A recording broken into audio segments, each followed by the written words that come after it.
Voice চেঞ্জের আজকে part 2 করাবো। পার্ট 1-এ আশা করছি তোমাদের যে ভয়েস চেঞ্জ পেয়েছো তাতে ভালোই লেগেছে। তো আজকে পার্ট 2। পার্ট 2 বলতে এখানে আমি তোমাদের আজকে ইনডিফিনাইট টেন্সটা নিয়ে করাবো, মানে ইনডিফিনাইট টেন্সে কীরকম ভয়েস হয়। ঠিক আছে? তো ইনডিফিনাইট টেন্স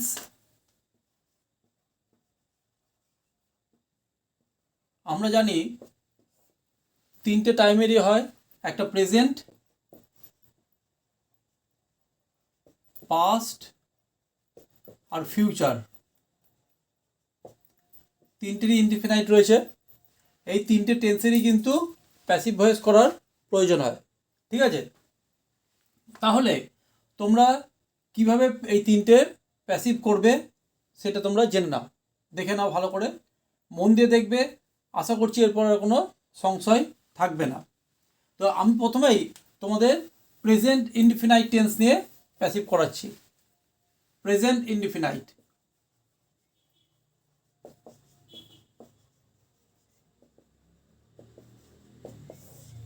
আমি আগের দিনকেই বলেছি, আবার বলে দিচ্ছি যে টেন্স মানেই কিন্তু অ্যাক্টিভ, আর টেন্সের কনভার্সন হচ্ছে প্যাসিভ। মানে আমরা সাবজেক্ট আর অবজেক্টকে কনভার্ট করে, মানে স্থান পরিবর্তন করে আমরা প্যাসিভটা করি। ঠিক আছে? সেক্ষেত্রে দেখো,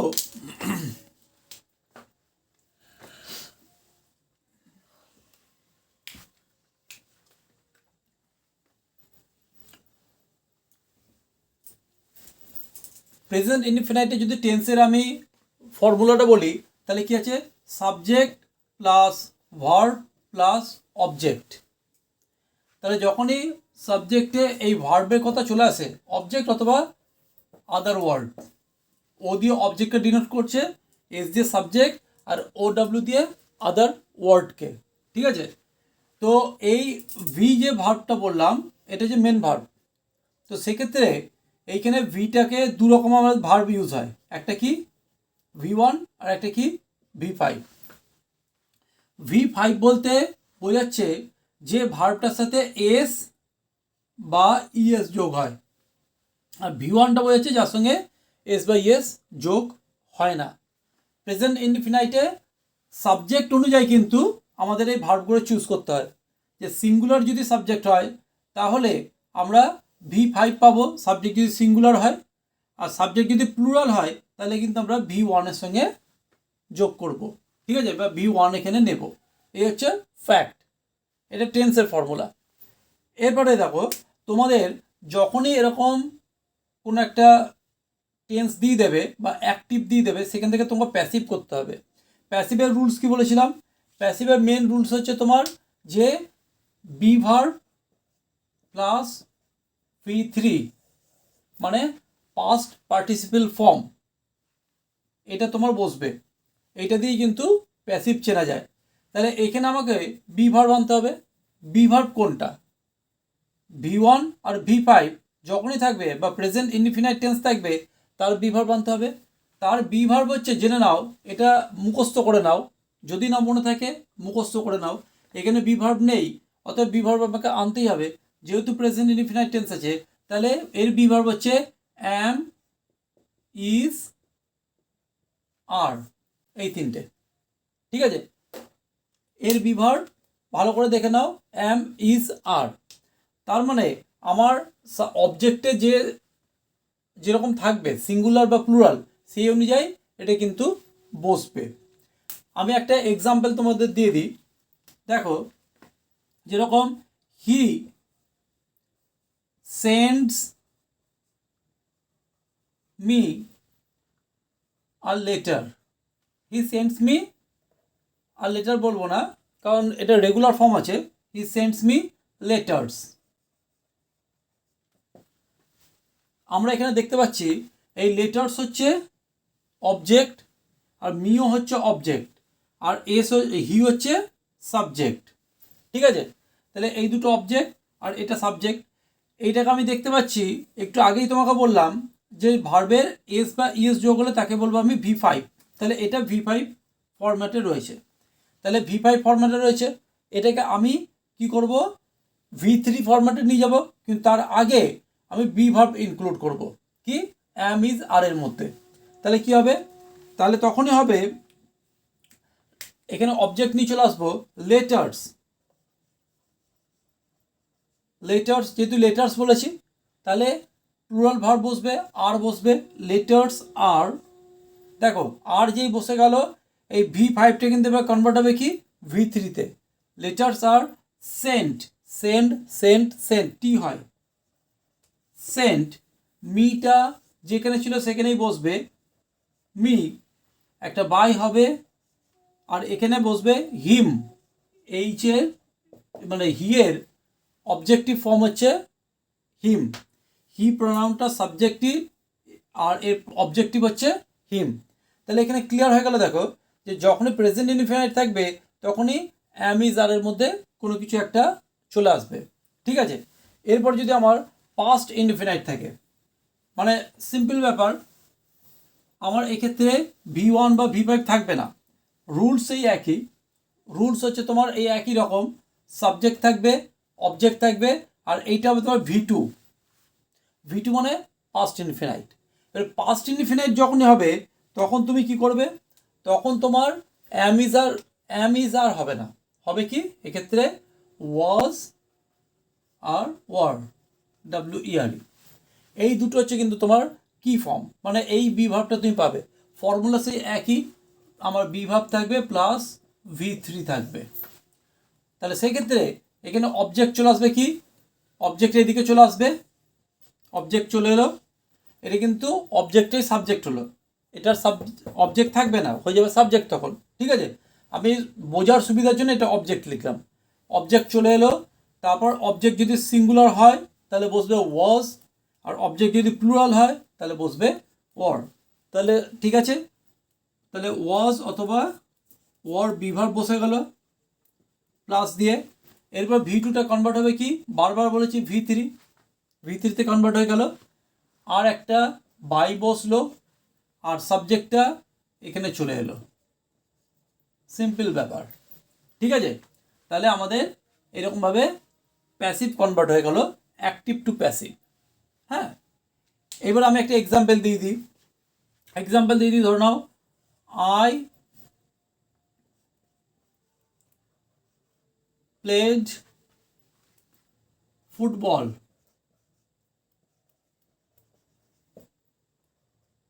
in that field, তাহলে এখানে দেখো আই হলো সাবজেক্ট, ফুটবল হলো অবজেক্ট, আর এখানে ইন দ্যাট ফিল্ড, এটা কিন্তু দেখো ইন প্রেপোজিশন রয়েছে, প্রেপোজিশনের পরের যে পার্টটা, ওই জন্য এটি কিন্তু কোনোদিন অবজেক্ট ধরা যাবে না, এটা হচ্ছে অ্যাডভার্বিয়াল। এইবারে আমি যদি এটাকে যদি প্যাসিভে কনভার্ট করি, এটা অ্যাক্টিভ, প্যাসিভে যদি কনভার্ট করি কি করে করব না, ফুটবলটা অবজেক্ট, এটাকে সামনে নিয়ে চলে আসবো, ফুটবল যেহেতু এটা সিঙ্গুলার তাই এখানে অ্যাক্টিভ থেকে কি নেবো, ওয়াজ বা ওয়ার, মানে প্যাসিভের জন্য নেবো ওয়াজ, নেবো ফুটবল ওয়াজ। এ প্লেডের V3 কি আসবে, প্লেডই আসবে, একই রকম দেখতে, কাজ আলাদা কিন্তু দেখতে একই রকম, played V2 plus played V3 চলে এলো। এরপর দেখো যেটা তোমার অ্যাডভার্বিয়াল ইন দ্যাট ফিল্ড, এটা ওই জায়গাতেই রেখে দেবো, ইন দ্যাট ফিল্ড, একটা বাই বসাবো, আয়ের জায়গায় অবজেক্টিভ হবে মি। তাহলে পাস্ট ইনডিফিনাইট, ওটা গেলো প্রেজেন্ট ইনডিফিনাইট, এটা পাস্ট ইনডিফিনাইট। পাস্ট ইনডিফিনাইটেরও তোমরা দেখলে কিভাবে প্যাসিভ করতে হয়। এরপর আমি চলে যাব ফিউচার ইনডিফিনাইট। ফিউচার ইনডিফিনাইটে কি রুলস আছে, ফিউচার মানে আমরা জানি উইল থাকবে সেখানে, তো এটা subject plus will plus V0 plus object, এখানে কিন্তু মোডালটা অক্সিলিয়ারির মতো কাজ করবে, অথবা আদার ওয়ার্ডও থাকতে পারে। আমরা অ্যাজ ইউজুয়াল যেরকম সাবজেক্ট অবজেক্টকে এখানে চুজ করব, অবজেক্টকে চুজ করার পর আমরা যেহেতু উইলটা যে ইন্ডিকেটার ফিউচারের, তাহলে উইলটা রেখে দেবো, উইলটা ঠিক অ্যাজ ইট ইজ রেখে দেবো। তার সঙ্গে কি করব, একটা আমার বি ভার্ব লাগবে, যেহেতু উইল কিন্তু বি ভার্ব নয়, উইল মোডাল, তাহলে বি ভার্ব লাগবে। বলছে বি ভার্ব, বি এমনই একটা জিনিস, বিই, বি হচ্ছে বি ওয়াজ বিন, মানে বি কিন্তু নিজেই ভিত্তি হিসেবে কনভার্ট হতে পারে, আর বিই নিজেই কিন্তু বি ভার্ব হিসেবেও বসতে পারে যদি প্রয়োজন হয়, কারণ বি ওই লিডিংটা কিন্তু নিতে পারে, তোমরা এটা জেনে রাখো। তাহলে সেক্ষেত্রে কিন্তু এখানে একটা বিই অটোমেটিক চলে আসবে, এটাই কিন্তু বি ভার্ব। বলেছিলাম না, বি ভার্ব প্লাস ভি3, ভি0 ফরম্যাটটা চলে আসবে ভি3তে। একটা বাই বসাও আর তার সঙ্গে সাবজেক্টটাকে নিয়ে চলে যাও। এখানে লিখছি আমি সাবজেক্ট, কিন্তু আমি বলবো এখানে তাকে অবজেক্ট, সুবিধার্থে এইটাই এখানে যে যাচ্ছে সেটা দেখাবার জন্য, এই অবজেক্টটা যে এখানে প্লেস হচ্ছে ওটা দেখাবার জন্য আমি অ্যাজ ইট ইজ লিখছি, কিন্তু এটা তখন সাবজেক্ট হয়ে যাবে, এটা তখন অবজেক্ট হয়ে যাবে। একটা এক্সাম্পল নেওয়া যাক। He will do the work. তাহলে আমরা দেখতে পাচ্ছি হি হচ্ছে সাবজেক্ট, দ্য ওয়ার্কটা হচ্ছে অবজেক্ট, ডুটা হচ্ছে ভি0 ফরম্যাট আছে, আর উইলটা ফিউচার ইন্ডিকেটর। ঠিক আছে, উইল দিয়েই কিন্তু আমরা বুঝতে পারছি যে এটা ফিউচার টেন্স, ইনডিফিনাইট টেন্স। ঠিক আছে, তাহলে আমরা এইবারে যেটা করব প্যাসিভের ক্ষেত্রে, অ্যাজ ইউজুয়াল উপরে যে ফর্মুলা আছে, দ্য ওয়ার্কটাকে সামনে নিয়ে চলে আসবো, দ্য ওয়ার্কটা চলে এলো। এরপর উইল ইন্ডিকেটার, উইলটাকে উইলের জায়গায় রেখে দেবো, কোনো চেঞ্জ হবে না। অ্যাজ ইউজুয়াল বি ভার্ব বসবে, কে আসবে, এই বিইটা নিজে বসবে এখানে, ভি0টা এখানে ভি3 হয়ে যাবে, মানে হয়ে যাবে ডান। একটা বাই হবে, ঠিক হিয়ের অবজেক্ট হচ্ছে হিম, ব্যাস কমপ্লিট। তাহলে এটা হয়ে গেল ভি3, এটা হলো বি ভার্ব। প্রতিটা ক্ষেত্রে কিন্তু দেখতে পেলে বি ভার্ব আর ভি3 কিন্তু আসছে। এইগুলো প্রত্যেকটা হলো কি তোমার অ্যাসার্টিভ সেন্টেন্সে, মানে ফুল স্টপ সেন্টেন্সে। এইবারে ধরো নাও যদি কোয়েশ্চেন মার্ক আসে, তখন তুমি কি করবে? কোয়েশ্চেন মার্ক অনেক সময় দিয়ে দেয়, তাহলে কোয়েশ্চেন মার্কের ক্ষেত্রে আমাদের একটু অন্যরকম ফরম্যাট হবে। কীরকম ফরম্যাট? যখন তোমাকে কোয়েশ্চেন মার্ক দেবে তখন তোমাকে এরকম দিয়ে দিতে পারে, প্রেজেন্ট ইনডিফিনাইটের ক্ষেত্রে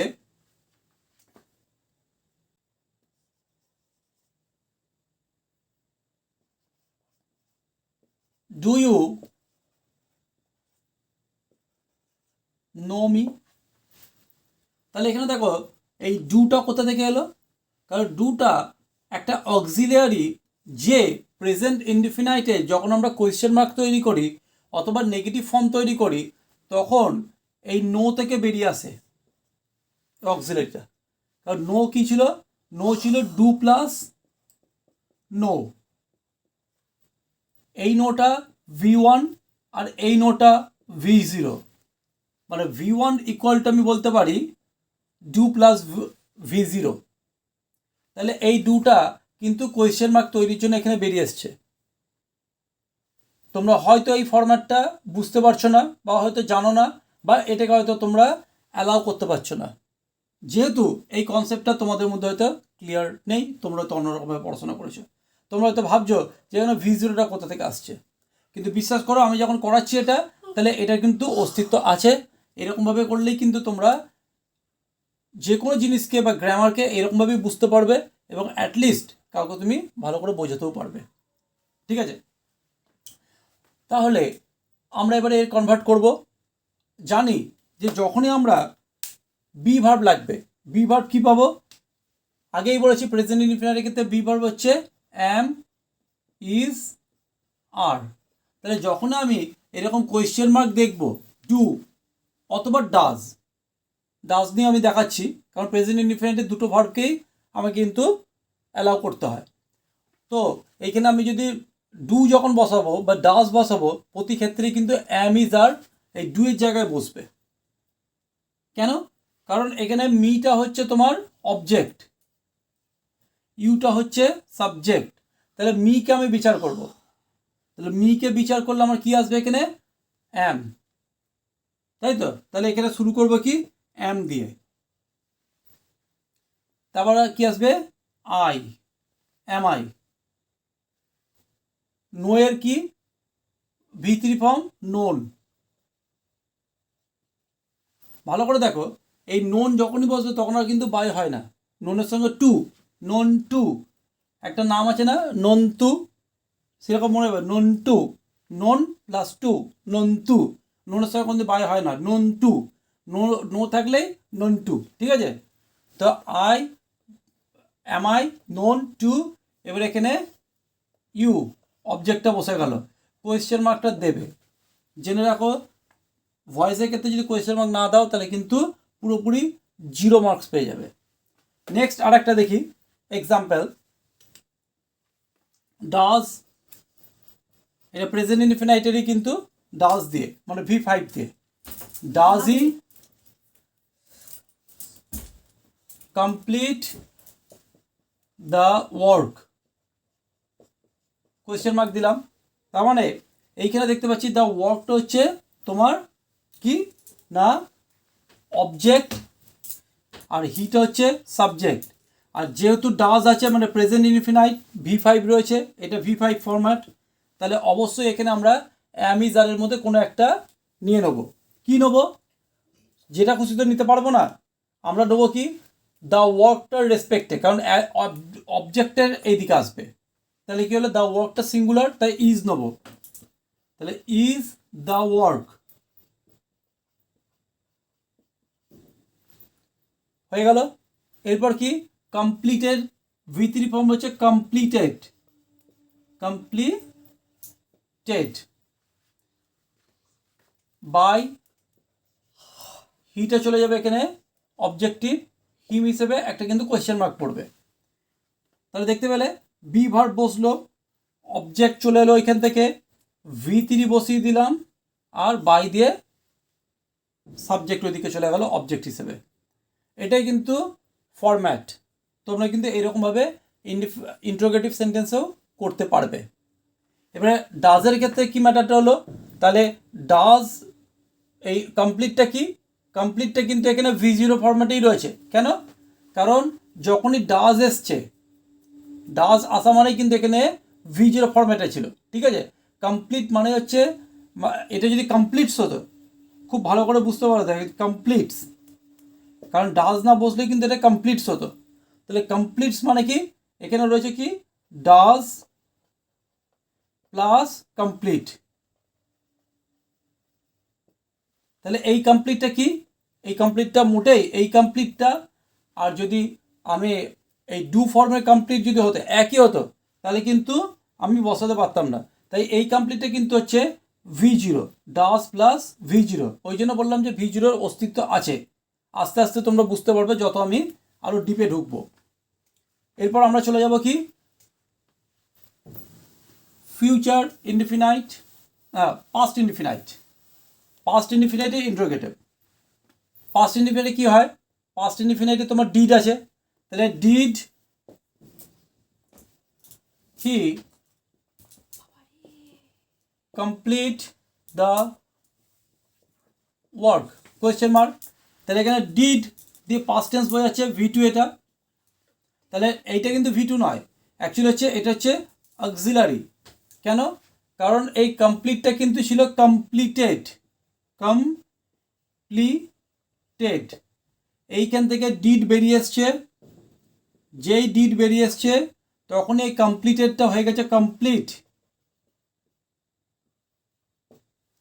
তাহলে আমি কি বলতে চাইছি, ডি কমপ্লিটেড মানে V2 সমান কি হচ্ছে, V2 সমান ডিড প্লাস কমপ্লিটটা কি এখানে V0 ফরম্যাট, তাহলে V2 সমান হচ্ছে ডিড প্লাস V0, ঠিক আগের মতনই। তোমরা কনসেপ্টটা বুঝতে পারছো কিনা জানি না, তোমরা এটাকে অ্যাকসেপ্ট করো। আমি ধীরে ধীরে কিন্তু যত ভিডিওস আসবে তাতে তোমাদের এগুলো আস্তে আস্তে ক্লিয়ার করতে থাকবো। একদিন বা দুদিনে কিন্তু এগুলো তোমাদের ক্লিয়ার হবে না, কারণ যেহেতু তোমরা আজ পর্যন্ত এইরকম টাইপের হয়তো ফরম্যাট করোনি, তাই তোমাদের নিতে অসুবিধা হচ্ছে। কিন্তু বিশ্বাস করো, এইরকম টাইপের ফরম্যাট যদি তোমরা করতে থাকো তোমরা জেনে রাখবে, যেরকম কেমিস্ট্রির মলিকিউল জেনে গেলে কেমিস্ট্রির কোনো পার্টই আর কি বাকি থাকে না, প্রত্যেকটা জিনিস তোমরা জানতে পারো, ঠিক সেরকমই এই গ্রামারের এগুলো মলিকিউল বলতে পারো। সব ভেতরে এগুলো পার্টসগুলোকে খোলা হচ্ছে, প্রত্যেকটা জিনিস যেন তোমরা সচরাচর জানতে পেরে যাও। তোমাদের কিন্তু গ্রামারে অ্যাকচুয়াল নলেজ দেওয়া হচ্ছে, মানে তোমাদের ওয়াইজ বানানো হচ্ছে, জ্ঞানী বানানো হচ্ছে। তোমরা কিন্তু এক প্রকার গ্রামারে কিন্তু নলেজ গেইন করছো, শুধু গ্রামার কিন্তু করছো না, শিখছো তার সাথে। ঠিক আছে, এটাকে অ্যাকসেপ্ট করতে শেখো। যতক্ষণ না অ্যাকসেপ্টেন্স আসবে ততক্ষণ কিন্তু ডেডিকেশন না এলে, সমর্পণ না এলে শেখা কিন্তু কোনো দিনই যায় না, কোনো কিছুতেই না। যেরকম ঈশ্বরকে যদি ভক্তি করতে চাই, তাহলে প্রথম আমার দরকার যে তার প্রতি সন্দেহটাকে নাশ করতে হবে, তার প্রতি সমর্পণ চাই। আমরা যদি সমর্পণ না করতে পারি নিজেকে, আমরা যদি আধ্যাত্মিক নিজেদের স্পিরিচুয়ালিটি সমর্পণ না করতে পারি, নিজেদের মনকে আত্মাকে সম্পূর্ণরূপে তাকে যদি বিশ্বাস না করতে পারি, আমাদের কিন্তু ঈশ্বর লাভ কোনোদিনই সম্ভব নয়। তাতে আমি যত যাই করি, যতই পূজা অর্চনা করি, যতই মন্দিরে যাই, যতই ভোগ চড়াই, যতই আমি টাকা পয়সা খরচা করি, যতই মন্দির বানাই, যা খুশি করি, আমার কিন্তু স্পিরিচুয়ালিটি সেই জায়গায় কোনোদিন আসবে না যতক্ষণ না নিজেকে সমর্পণ করতে পারছি। ঠিক আছে, সেই রকমই শিক্ষাও তাই। যখনই শিখবো, শিক্ষাটাকে যদি সমর্পণ না করতে পারি, যে যিনি শেখাচ্ছে তার কাছে নিজেকে সমর্পণ না করতে পারি, তাহলে কিন্তু শিক্ষাটা অপূর্ণ থেকে যাবে। ঠিক আছে, তাহলে ডিডি কমপ্লিট দ্য ওয়ার্ক, তাহলে এখানে ডিড আছে। আমরা ডিড যখনই থাকবে, আমি আগেও বলেছি, এখানে কী হবে, ওয়াজ বা ওয়ার হচ্ছে এর কি পাস্ট টেন্সে প্যাসিভের ক্ষেত্রে, এটা অ্যাক্টিভ, এবারে প্যাসিভ করছি। প্যাসিভ যখনই করব তখনই চলে আসছে কি, ওয়াজ আর ওয়ারের মধ্যে আমি দেখছি এটা হচ্ছে অবজেক্ট আর হি হচ্ছে সাবজেক্ট। তাহলে এর রেসপেক্টিভে এখানে কিন্তু ওয়াজ বা ওয়ার বসবে, মানে দ্য ওয়ার্ক সিঙ্গুলার।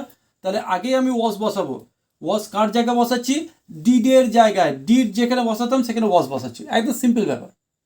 ডিড যেখানে বসাচ্ছি তার পরিবর্তে ওয়াজটা বসাচ্ছি, আর কিচ্ছু না। কারণ যখন আমরা কোয়েশ্চেন মার্ক করি ফরম্যাট বদলে যায়। ঠিক আছে, নর্মাল অ্যাসার্টিভ সেন্টেন্সের ফরম্যাট হচ্ছে এস ভি ও, সাবজেক্ট ভার্ব অবজেক্ট। আর যখনই আমরা প্যাসিভ করি তখনই হয়ে যায় যখনই আমরা ইন্ট্রোগেটিভ করি, এটা ফুল স্টপ, তখনই হয় ভি এস ও, মানে আগে ভার্ব চলে আসবে, তারপর সাবজেক্ট, তারপর অবজেক্ট। ঠিক আছে, তাহলে এখানে আমি ওয়াজ নিয়ে চলে এলাম, তারপর দ্য ওয়ার্ক এখানে দেবো, দ্য ওয়ার্ক, তারপরে কমপ্লিটটা কমপ্লিটেড হয়ে যাবে, এটা V3 হিসেবে নামবে এখানে। তাহলে বুঝতে পারছো কি ব্যাপারটা হচ্ছে। ব্যাপারটা ঘটছে কিন্তু একদম, প্রথমে বিভার বসাচ্ছি, তারপরে অবজেক্টকে ইন্ট্রোডিউস করে দিচ্ছি ওখান থেকে, মানে অ্যাকচুয়ালি অবজেক্ট লিখছি কিন্তু এটা সাবজেক্ট, অবজেক্টকে ইন্ট্রোডিউস করছি, তারপরে মানে ইমিডিয়েটলি V3টাকে বসিয়ে দিচ্ছি, ইমিডিয়েটলি V2টাকে কনভার্ট করে V3 বসিয়ে দিচ্ছি। ঠিক আছে, তারপর একটা বাই দিচ্ছি, বাই দেওয়ার পর এই সাবজেক্টটা ওইদিকে চলে যাচ্ছে হিম হিসাবে, অবজেক্টিভ। আমি লিখছি সাবজেক্ট, কিন্তু অ্যাকচুয়াল সাবজেক্ট নয়, এটা অবজেক্ট। ঠিক আছে, বোঝার জন্য ওটা লিখছি যে এইটাই ওখানে গেছে, অবজেক্টিভ। বুঝতে পারলে? এরপর দেখো নেক্সট হচ্ছে ফিউচার ইনডিফিনাইট লাস্ট। আমি বলেছিলাম আজকে শুধু ইনডিফিনাইটটা করাবো, তো ইনডিফিনাইটে করাচ্ছি। এরপর পার্ট 3 বার করবো, তাতে আমি নেক্সট যে ভয়েস হয় সেটা করাবো। ঠিক আছে, নেক্সট যে টেন্সগুলোর। তো এবার ফিউচার ইনডিফিনাইটে যদি আমি করি, ফিউচারে ইন্ডিকেটার কি, উইল। তাহলে will he do the work. আমি খুব সিম্পল সেন্টেন্স নিচ্ছি তোমাদের বোঝার জন্য। যারা বিগিনার্স আছো, যারা সবাই শিখছো ভয়েস, হয়তো ক্লাস 7 বা ক্লাস 8, তাদের ক্ষেত্রে যেন সুবিধা হয়, তার জন্য এটা মানে বেসটা যেমনই হোক, এই বেসিক দিয়ে তুমি কিন্তু মানে কয়েক কিলোমিটার লম্বা সেন্টেন্সকেও কিন্তু প্যাসিভ করে ফেলবে, যদি তোমার এই বেসটা কমপ্লিট থাকে, তোমার যে বেসটা যদি ক্লিয়ার থাকে। ঠিক আছে, আর বেস ক্লিয়ার না থাকলে তুমি যত কিলোমিটার বড়ই তুমি সেন্টেন্স করো না কেন, তুমি একটা ছোটো সেন্টেন্সকেও প্যাসিভ কনভার্ট করতে পারবে না ভালো করে। ঠিক আছে,